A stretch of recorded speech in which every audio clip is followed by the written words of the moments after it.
स्मरामि गणनाथमनाथबन्धुम् सिन्दूरपूरपरिशोभितगण्डयुग्मम्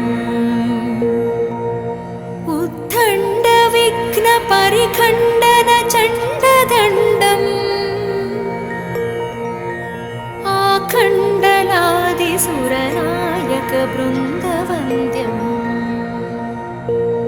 प्रातर्नमामि चतुराननवन्द्यमानम्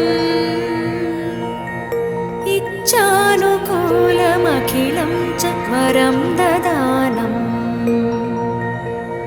तं तुन्दिलं द्विरसनाधिपयज्ञसूत्रम्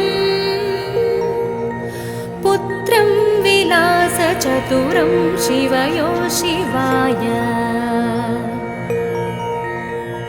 प्रातर्भजाम्यभयदं खलु भक्तशोकदावानलम् गणविभुं वरकुञ्जरास्यम् अज्ञानकाननविनाशनहव्यवाहम् उत्साहवर्धनमहं सुतमीश्वरस्य श्लोकत्रयमिदं पुण्यं सदा साम्राज्यदायकम् प्रातरुत्थाय सततं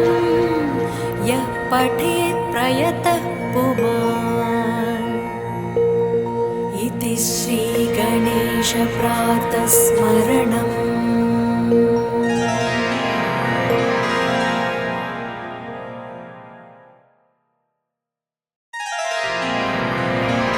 प्रातः स्मरामि गणनाथमनाथबन्धुम् सिन्दूरपूरपरिशोभितगण्डयुग्मम् उद्दण्डविघ्नपरिखण्डनचण्डदण्डम् आखण्डलादिसुरनायकवृन्दवन्द्यम् प्रातर्नमामि चतुराननवन्द्यमानम् इच्छानुकूलमखिलं च वरं ददानम् तं तुन्दिलं द्विरसनाधिपयज्ञसूत्रम् पुत्रं विलासचतुरं शिवयो शिवाय प्रातर्भजाम्यभयदं खलु भक्तशोकदावानलम् गणविभुं वरकुञ्जरास्यम् अज्ञानकाननविनाशनहव्यवाहम् उत्साहवर्धनमहं सुतमीश्वरस्य श्लोकत्रयमिदं पुण्यं सदा साम्राज्यदायकम्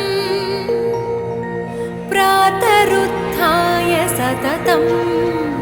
यः पठेत् प्रयतः पुमान् इति श्रीगणेशप्रातस्मरणम्।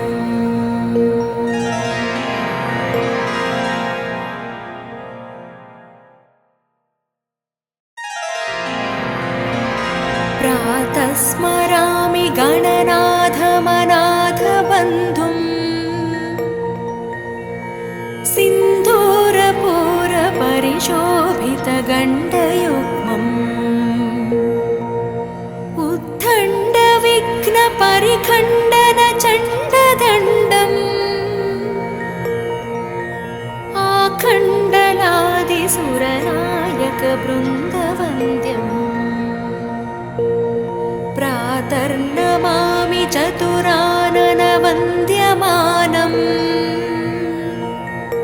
इच्छानुकूलमखिलं च वरं ददानम् तं तुन्दिलं द्विरसनाधिपयज्ञसूत्रम् चतुरं शिवयो शिवाय प्रातर्भजाम्यभयदं खलु भक्तशोकदावानलम् गणविभुं वरकुञ्जरास्यम् अज्ञानकाननविनाशनहव्यवाहम् उत्साहवर्धनमहं सुतमीश्वरस्य श्लोकत्रयमिदं पुण्यं सदा साम्राज्यदायकम् प्रातरुत्थाय सततं यः पठेत् प्रयतः पुमान् इति श्रीगणेशप्रातस्मरणम्।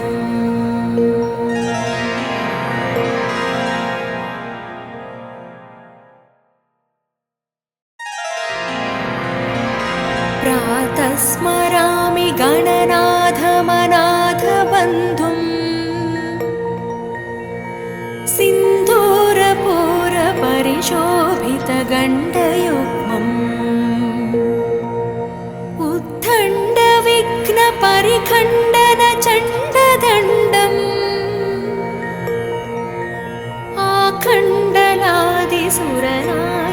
आखण्डलादिसुरनायकवृन्दवन्द्यम् प्रातर्नमामि चतुराननवन्द्यमानम् इच्छानुकूलमखिलं च वरं ददानम् तं तुन्दिलं द्विरसनाधिपयज्ञसूत्रम् पुत्रं विलासचतुरं शिवयो शिवाय प्रातर्भजाम्यभयदं खलु भक्तशोकदावानलम् गणविभुं वरकुञ्जरास्यम् अज्ञानकाननविनाशनहव्यवाहम् उत्साहवर्धनमहं सुतमीश्वरस्य श्लोकत्रयमिदं पुण्यं सदा साम्राज्यदायकम् प्रातरुत्थाय सततं यः पठेत् प्रयतः पुमान् इति श्रीगणेशप्रातस्मरणम्।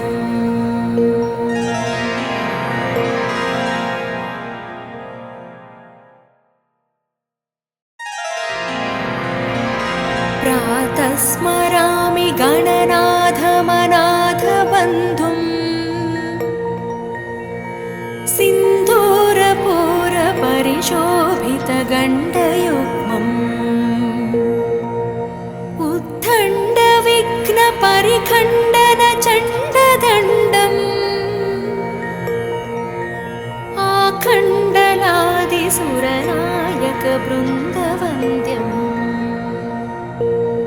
प्रातर्नमामि चतुराननवन्द्यमानम् इच्छानुकूलमखिलं च वरं ददानम् तं तुन्दिलं द्विरसनाधिपयज्ञसूत्रम् पुत्रं विलासचतुरं शिवयो शिवाय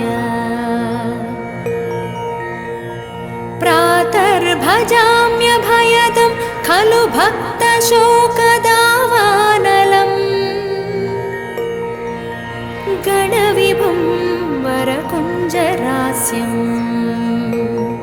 अज्ञानकाननविनाशनहव्यवाहम् उत्साहवर्धनमहं सुतमीश्वरस्य श्लोकत्रयमिदं पुण्यं सदा साम्राज्यदायकम् प्रातरुत्थाय सततं यः पठेत् प्रयतः पुमान्। इति श्रीगणेशप्रातस्मरणम्।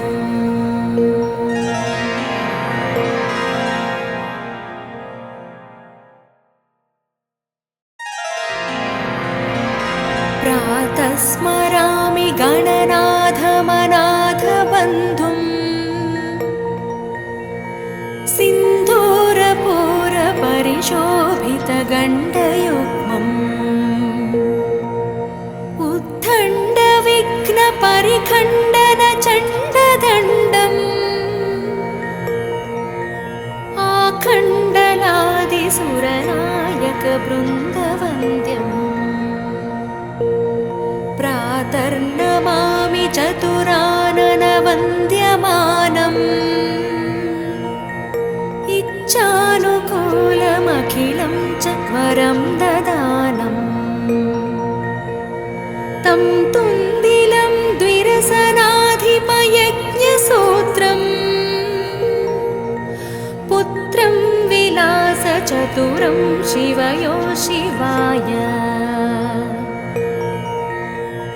प्रातर्भजाम्यभयदं खलु भक्तशोकदावानलम् गणविभुं वरकुञ्जरास्यम् अज्ञानकाननविनाशनहव्यवाहम् उत्साहवर्धनमहं सुतमीश्वरस्य श्लोकत्रयमिदं पुण्यं सदा साम्राज्यदायकम् प्रातरुत्थाय सततं यः पठेत् प्रयतः पुमान्। इति श्रीगणेशप्रातस्मरणम्।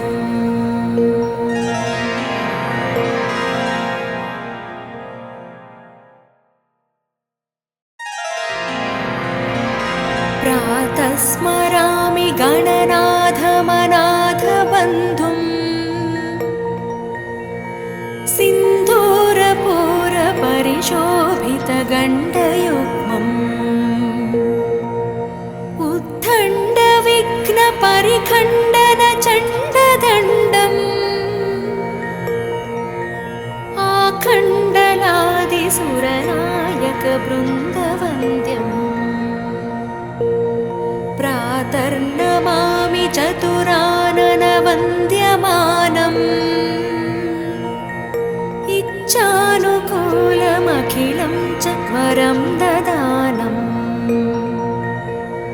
तं तुन्दिलं द्विरसनाधिपयज्ञसूत्रम् पुत्रं विलासचतुरं शिवयो शिवाय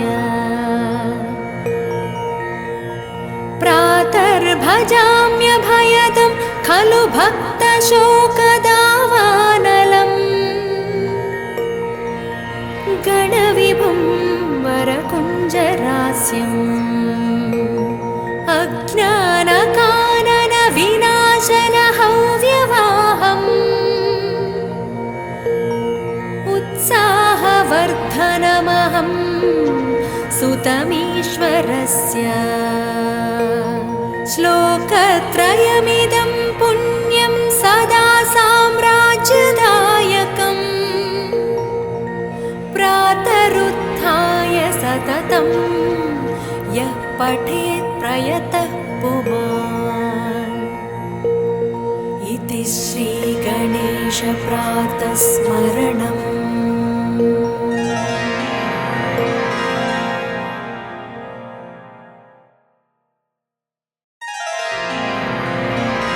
प्रातः स्मरामि गणनाथमनाथबन्धुम् सिन्धूरपूरपरिशोभितगण्डयुग्मम् उद्दण्डविघ्नपरिखण्डनचण्डदण्डम् आखण्डलादिसुरनायकवृन्दवन्द्यम् प्रातर्नमामि चतुराननवन्द्यमानम् इच्छानुकूलमखिलं च वरं ददानम् तं तुन्दिलं द्विरसनाधिपयज्ञसूत्रम् पुत्रं विलासचतुरं शिवयो शिवाय प्रातर्भजाम्यभयदं खलु भक्तशोकदावानलम् गणविभुं वरकुञ्जरास्यम् अज्ञानकाननविनाशनहव्यवाहम् उत्साहवर्धनमहं सुतमीश्वरस्य श्लोकत्रयमिदं पुण्यं सदा साम्राज्यदायकम् प्रातरुत्थाय सततं यः पठेत् प्रयतः पुमान् इति श्रीगणेशप्रातस्मरणम्।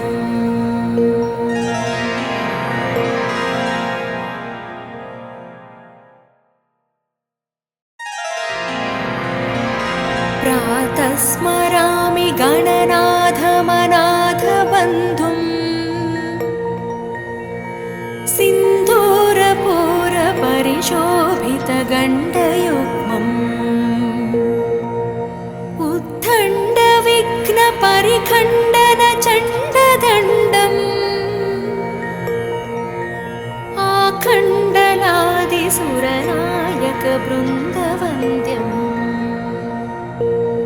प्रातर्नमामि चतुराननवन्द्यमानम्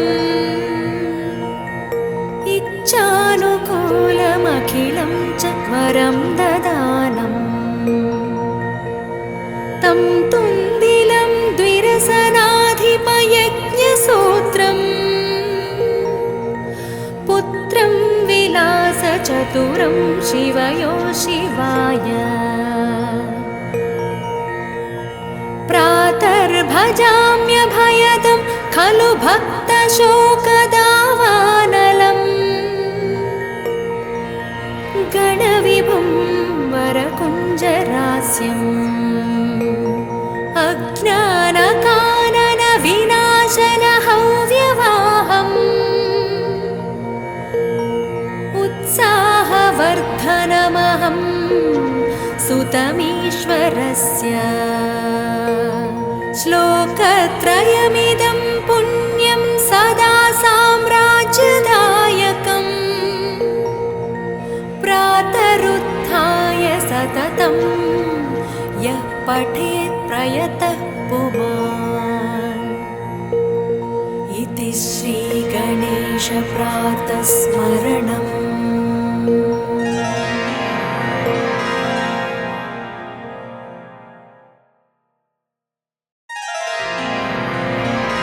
प्रातः स्मरामि गणनाथमनाथबन्धुम्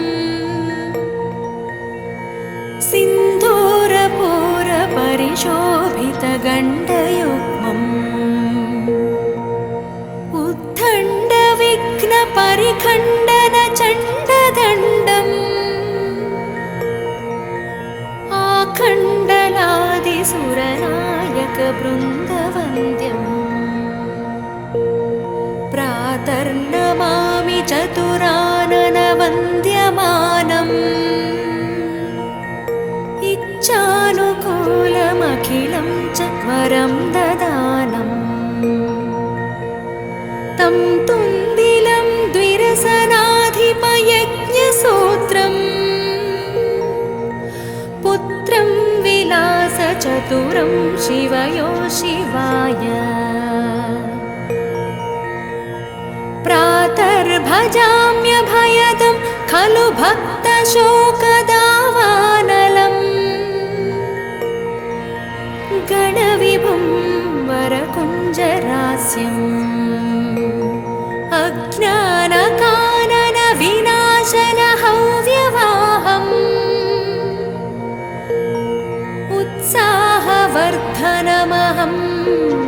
सुतमीश्वरस्य श्लोकत्रयमिदं पुण्यं सदा साम्राज्यदायकम्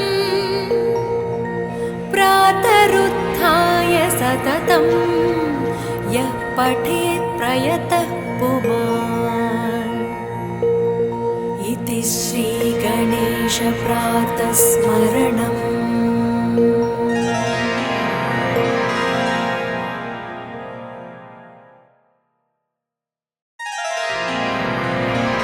प्रातः स्मरामि गणनाथमनाथबन्धुम् सिन्धूरपूरपरिशोभितगण्डयुग्मम् उद्दण्डविघ्नपरिखण्डनचण्डदण्डम् आखण्डलादिसुरनायकवृन्दवन्द्यम् प्रातर्नमामि चतुराननवन्द्यमानम् इच्छानुकूलमखिलं च वरं ददानम् तं तुन्दिलं द्विरसनाधिपयज्ञसूत्रम् पुत्रं विलासचतुरं शिवयो शिवाय प्रातर्भजाम्यभयदं खलु भक्तशोकदावानलम् गणविभुं वरकुञ्जरास्यम् अज्ञानकाननविनाशनहव्यवाहम् उत्साहवर्धनमहं सुतमीश्वरस्य श्लोकत्रयमिदं पुण्यं सदा साम्राज्यदायकम् प्रातरुत्थाय सततं यः पठेत् प्रयतः पुमान् इति श्रीगणेशप्रातस्मरणम्।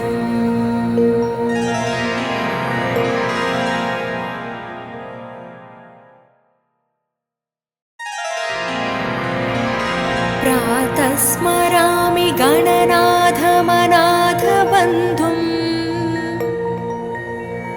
सिन्धूरपूरपरिशोभितगण्डयुग्मम् उद्दण्डविघ्नपरिखण्डनचण्डदण्डम् आखण्डलादिसुरनायकवृन्दवन्द्यम् प्रातर्नमामि चतुराननवन्द्यमानम्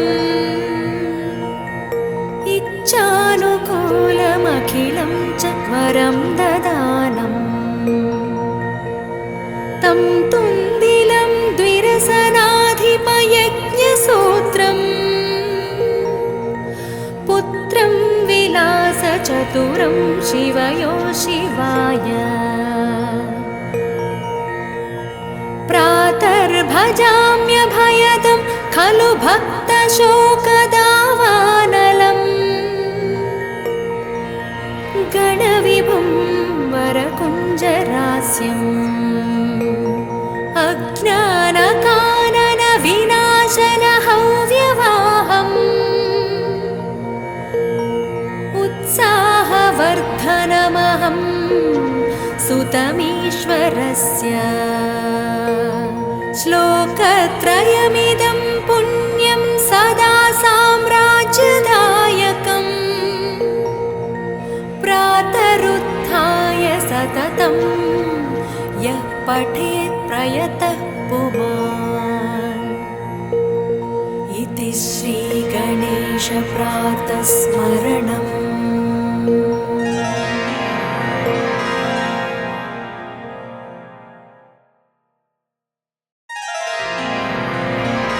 प्रातः स्मरामि गणनाथमनाथबन्धुम् सिन्धूरपूरपरिशोभितगण्डयुग्मम्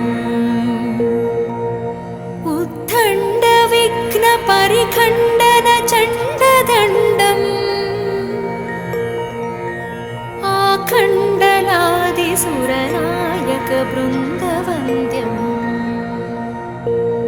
प्रातर्नमामि चतुराननवन्द्यमानम्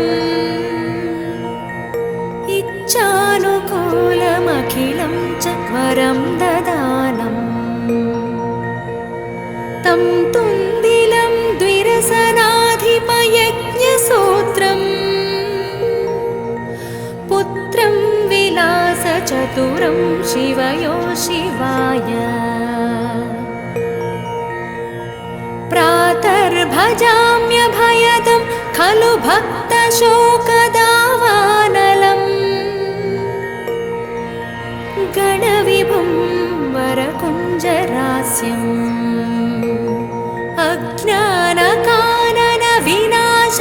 अज्ञानकाननविनाशनहव्यवाहम् उत्साहवर्धनमहं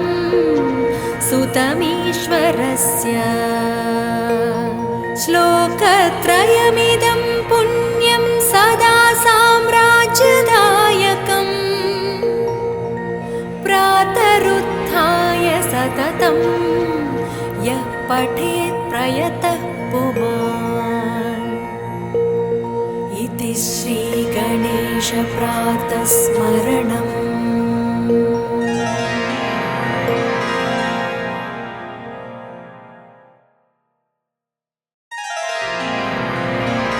प्रातः स्मरामि गणनाथमनाथबन्धुम्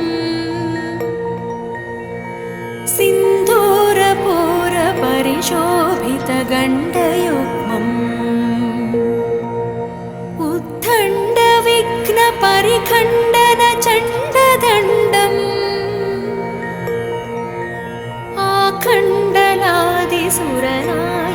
आखण्डलादिसुरनायकवृन्दवन्द्यम्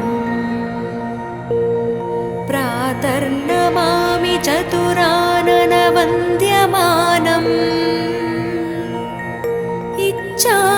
इच्छानुकूलमखिलं च वरं ददानम् तं तुन्दिलं द्विरसनाधिपयज्ञसूत्रम् पुत्रं विलासचतुरं शिवयो शिवाय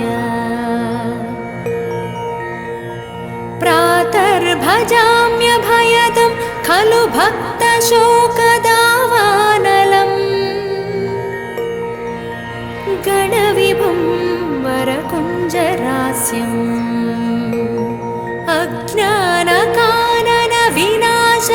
अज्ञानकाननविनाशनहव्यवाहम् उत्साहवर्धनमहं सुतमीश्वरस्य श्लोकत्रयमिदं पुण्यं सदा साम्राज्यदायकम् प्रातरुत्थाय सततं यः पठेत् प्रयतः पुमान् इति श्रीगणेशप्रातस्मरणम्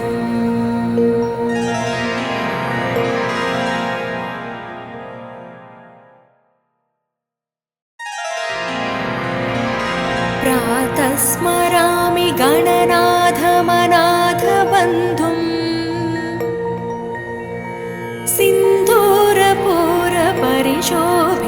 सिन्धूरपूरपरिशोभितगण्डयुग्मम् उद्दण्डविघ्नपरिखण्डनचण्डदण्डम्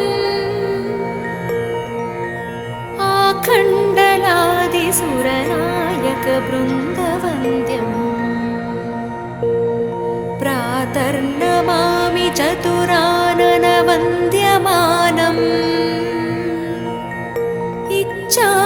इच्छानुकूलमखिलं च वरं ददानम् तं तुन्दिलं द्विरसनाधिपयज्ञसूत्रम् पुत्रं विलासचतुरं शिवयो शिवाय प्रातर्भजाम्यभयदं खलु भक्तशोकदावानलम् गणविभुं वरकुञ्जरास्यम्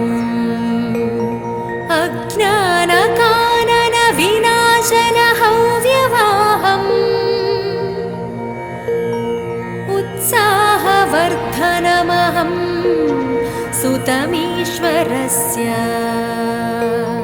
श्लोकत्रयमिदं पुण्यं सदा साम्राज्यदायकम् प्रातरुत्थाय सततं यः पठेत् प्रयतः पुमान् इति श्रीगणेशप्रातस्मरणम्।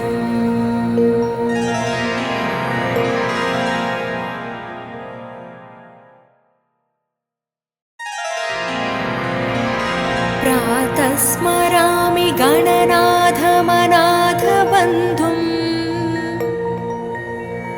सिन्धूरपूरपरिशोभितगण्डयुग्मम् उद्दण्डविघ्नपरिखण्डनचण्डदण्डम् आखण्डलादिसुरनायकवृन्दवन्द्यम् प्रातर्नमामि चतुराननवन्द्यमानम् इच्छानुकूलमखिलं च वरं ददानम् तं तुन्दिलं द्विरसनाधिपयज्ञसूत्रम् पुत्रं विलासचतुरं शिवयो शिवाय प्रातर्भजाम्यभयदं खलु भक्तशोकदावानलम् गणविभुं वरकुञ्जरास्यम् अज्ञानकाननविनाशनहव्यवाहम् उत्साहवर्धनमहं सुतमीश्वरस्य श्लोकत्रयमिदं पुण्यं सदा साम्राज्यदायकम् प्रातरुत्थाय सततं यः पठेत् प्रयतः पुमान् इति श्रीगणेशप्रातस्मरणम्।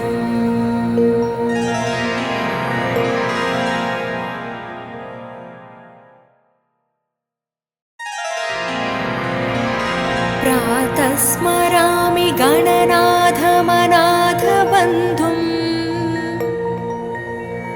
सिन्धूरपूरपरिशोभितगण्डयुग्मम् उद्दण्डविघ्नपरिखण्डनचण्डदण्डम् आखण्डलादिसुरनायकवृन्दवन्द्यम् प्रातर्नमामि चतुराननवन्द्यमानम् इच्छानुकूलमखिलं च वरं ददानम् तं तुन्दिलं द्विरसनाधिपयज्ञसूत्रम् पुत्रं विलासचतुरं शिवयो शिवाय प्रातर्भजाम्यभयदं खलु भक्तशोकदावानलम् गणविभुं वरकुञ्जरास्यम् अज्ञानकाननविनाशनहव्यवाहम् उत्साहवर्धनमहं सुतमीश्वरस्य श्लोकत्रयमिदं पुण्यं सदा साम्राज्यदायकम् प्रातरुत्थाय सततं यः पठेत् प्रयतः पुमान् इति श्रीगणेशप्रातस्मरणम्।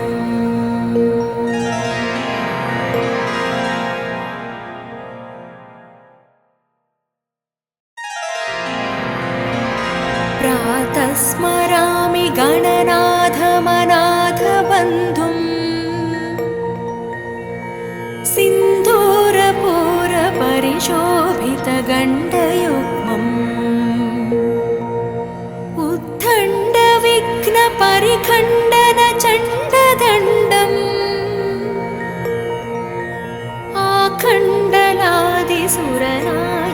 आखण्डलादिसुरनायकवृन्दवन्द्यम् प्रातर्नमामि चतुराननवन्द्यमानम् इच्छानुकूलमखिलं च वरं ददानम् तं तुन्दिलं द्विरसनाधिपयज्ञसूत्रम् पुत्रं विलासचतुरं शिवयो शिवाय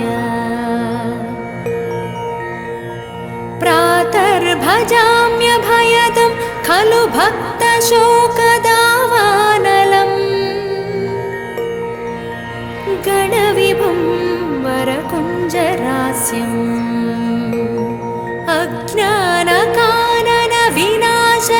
अज्ञानकाननविनाशनहव्यवाहम् उत्साहवर्धनमहं सुतमीश्वरस्य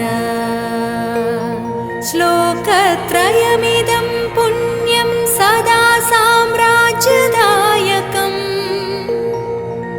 प्रातरुत्थाय सततं यः पठेत् प्रयतः पुमान् इति श्रीगणेशप्रातस्मरणम्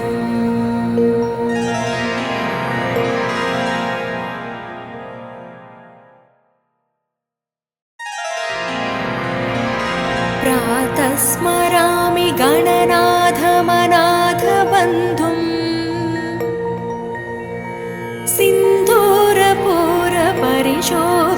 सिन्धूरपूरपरिशोभितगण्डयुग्मम् उद्दण्डविघ्नपरिखण्डनचण्डदण्डम्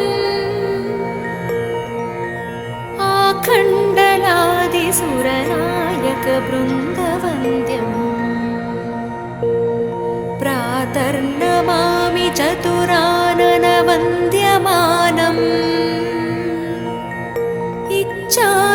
इच्छानुकूलमखिलं च वरं ददानम् तं तुन्दिलं द्विरसनाधिपयज्ञसूत्रम् पुत्रं विलासचतुरं शिवयो शिवाय प्रातर्भजाम्यभयदं खलु भक्तशोकदावानलम् गणविभुं वरकुञ्जरास्यम् अज्ञानकाननविनाशनहव्यवाहम् उत्साहवर्धनमहं सुतमीश्वरस्य श्लोकत्रयमिदं पुण्यं सदा साम्राज्यदायकम् प्रातरुत्थाय सततं यः पठेत् प्रयतः पुमान् इति श्रीगणेशप्रातस्मरणम्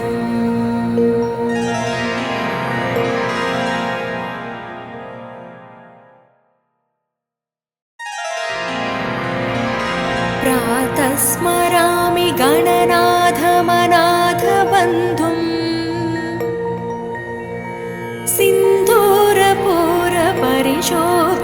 सिन्धूरपूरपरिशोभितगण्डयुग्मम् उद्दण्डविघ्नपरिखण्डनचण्डदण्डम्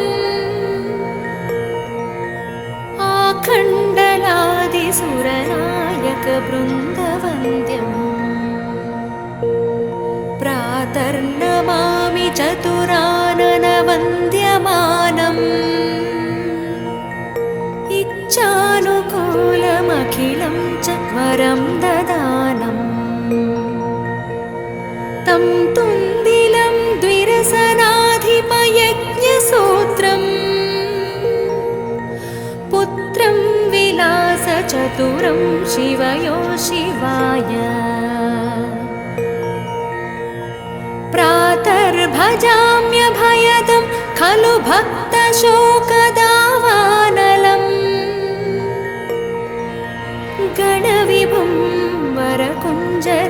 अज्ञानकाननविनाशनहव्यवाहम् उत्साहवर्धनमहं सुतमीश्वरस्य श्लोकत्रयमिदं पुण्यं सदा साम्राज्यदायकम् प्रातरुत्थाय सततं यः पठेत् प्रयतः पुमान् इति श्रीगणेशप्रातस्मरणम्।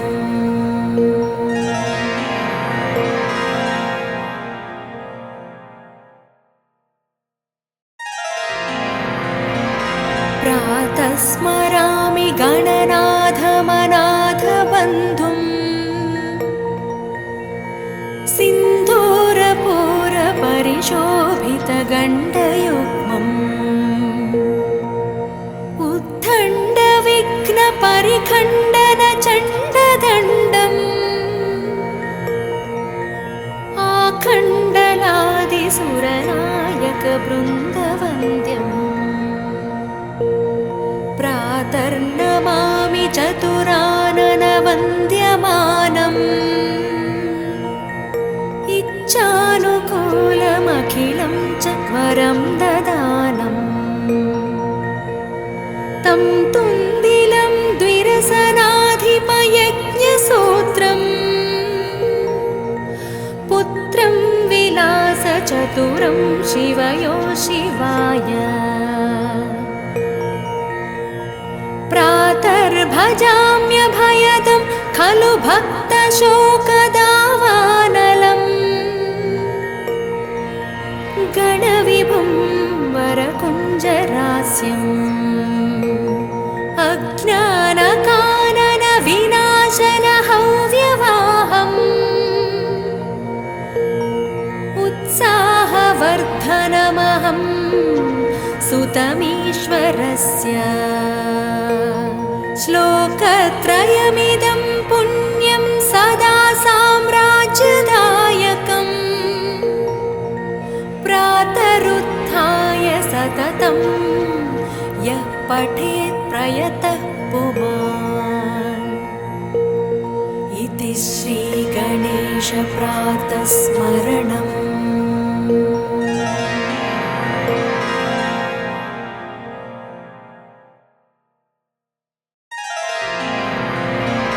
प्रातः स्मरामि गणनाथमनाथबन्धुम्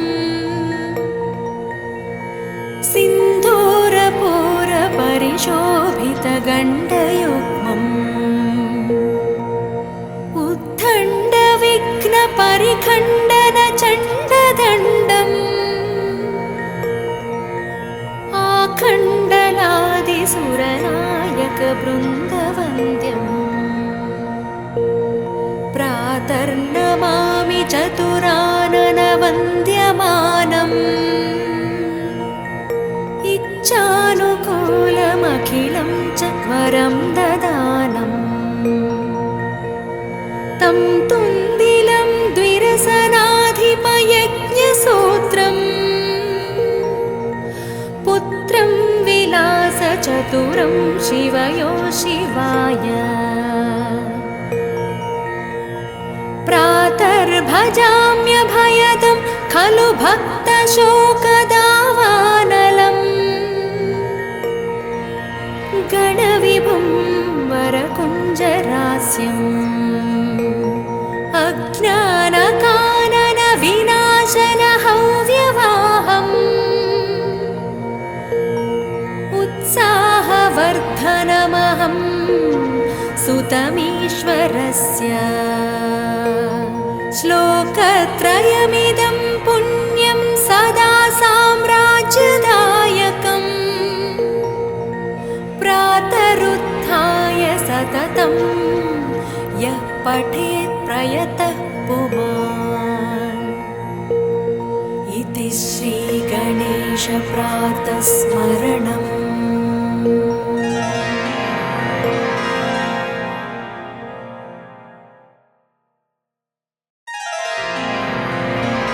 प्रातः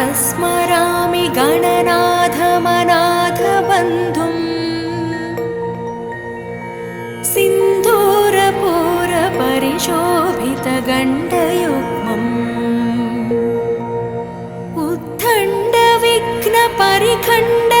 उद्दण्डविघ्नपरिखण्डनचण्डदण्डम्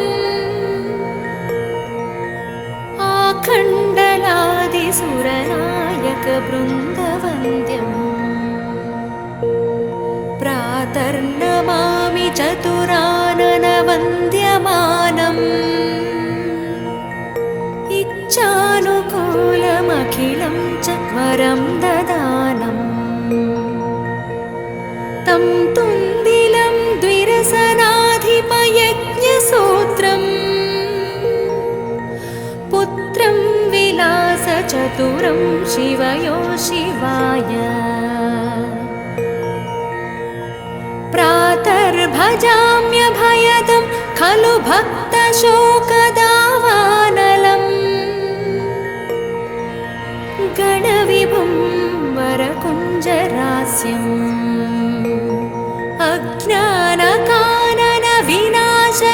अज्ञानकाननविनाशनहव्यवाहम् उत्साहवर्धनमहं सुतमीश्वरस्य श्लोकत्रयमिदं पुण्यं सदा साम्राज्यदायकम् प्रातरुत्थाय सततं यः पठेत् प्रयतः पुमान् इति श्रीगणेशप्रातस्मरणम्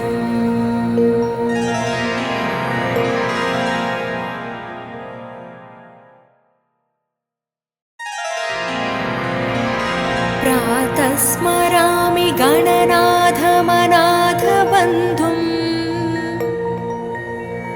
सिन्धूरपूरपरिशोभितगण्डयुग्मम् उद्दण्डविघ्नपरिखण्डनचण्डदण्डम्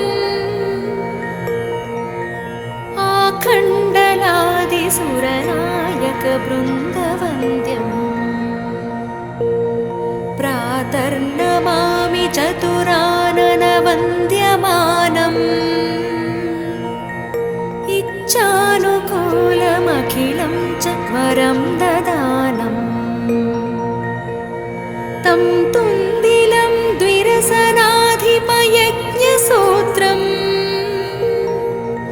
पुत्रं विलासचतुरं शिवयो शिवाय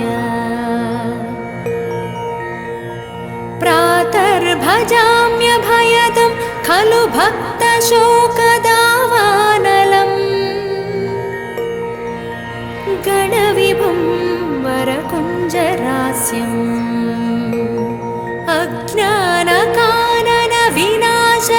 अज्ञानकाननविनाशनहव्यवाहम् उत्साहवर्धनमहं सुतमीश्वरस्य श्लोकत्रयमिदं पुण्यं सदा साम्राज्यदायकम् प्रातरुत्थाय सततं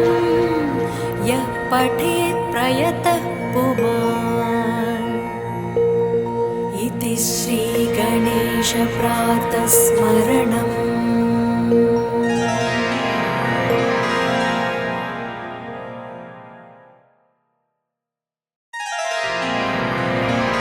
प्रातः स्मरामि गणनाथमनाथबन्धुम् सिन्धूरपूरपरिशोभितगण्डयुग्मम् उद्दण्डविघ्नपरिखण्डनचण्डदण्डम्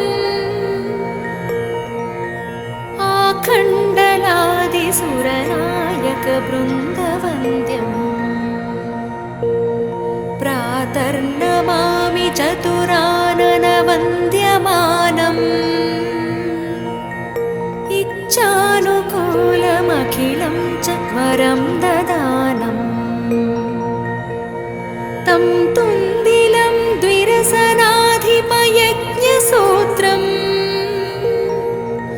पुत्रं विलासचतुरं शिवयो शिवाय भजाम्यभयदं खलु भक्तशोकदावानलम्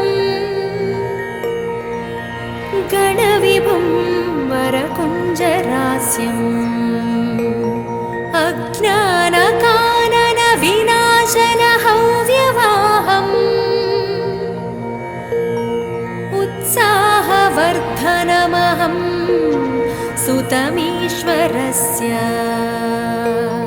श्लोकत्रयमिदं पुण्यं सदा साम्राज्यदायकम्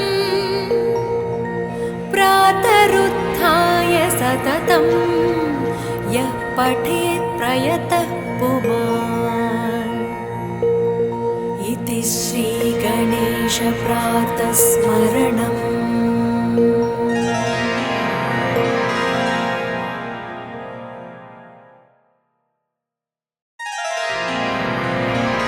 प्रातः स्मरामि गणनाथमनाथबन्धुम् सिन्दूरपूरपरिशोभितगण्डयुग्मम् उद्दण्डविघ्नपरिखण्डनचण्डदण्डम् आखण्डलादिसुरनायकवृन्दवन्द्यम् प्रातर्नमामि चतुराननवन्द्यमानम् इच्छानुकूलमखिलं च वरं ददानम् तं तुन्दिलं द्विरसनाधिपयज्ञसूत्रम् पुत्रं विलासचतुरं शिवयो शिवाय प्रातर्भजाम्यभयदं खलु भक्तशोकदावानलम् गणविभुं वरकुञ्जरास्यम् अज्ञानकाननविनाशनहव्यवाहम् उत्साहवर्धनमहं सुतमीश्वरस्य श्लोकत्रयमिदं पुण्यं सदा साम्राज्यदायकम् प्रातरुत्थाय सततं यः पठेत् प्रयतः पुमान् इति श्रीगणेशप्रातस्मरणम्।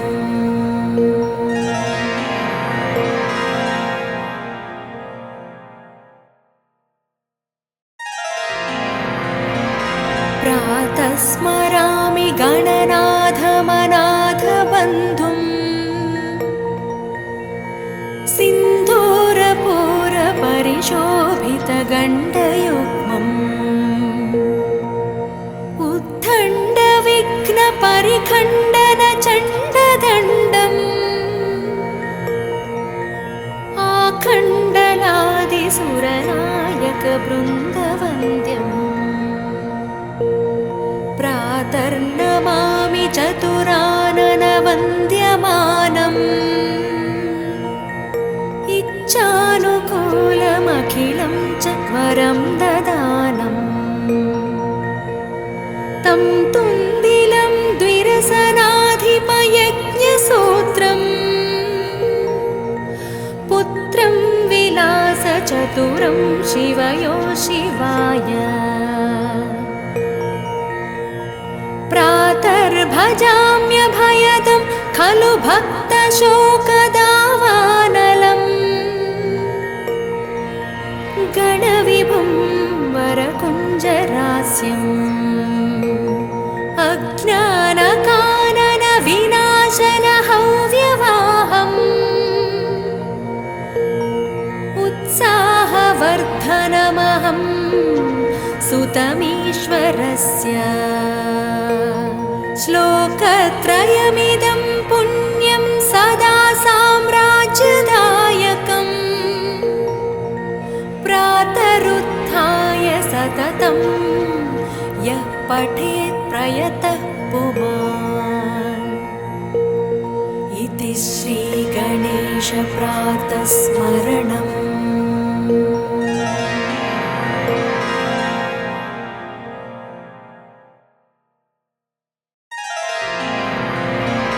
प्रातः स्मरामि गणनाथमनाथबन्धुम्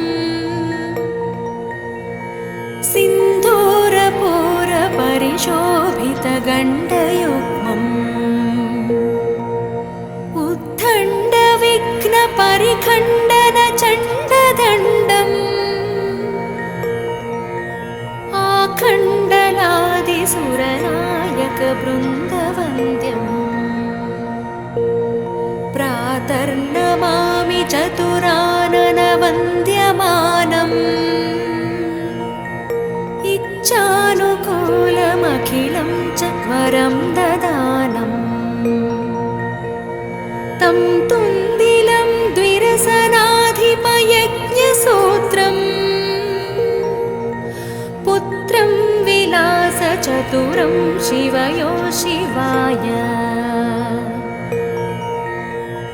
प्रातर्भजाम्यभयदं खलु भक्तशोकदावानलम् गणविभुं वरकुञ्जरास्यम् अज्ञानकाननविनाशनहव्यवाहम् उत्साहवर्धनमहं सुतमीश्वरस्य श्लोकत्रयमिदं पुण्यं सदा साम्राज्यदायकम् प्रातरुत्थाय सततं यः पठेत् प्रयतः पुमान्। इति श्रीगणेशप्रातस्मरणम्।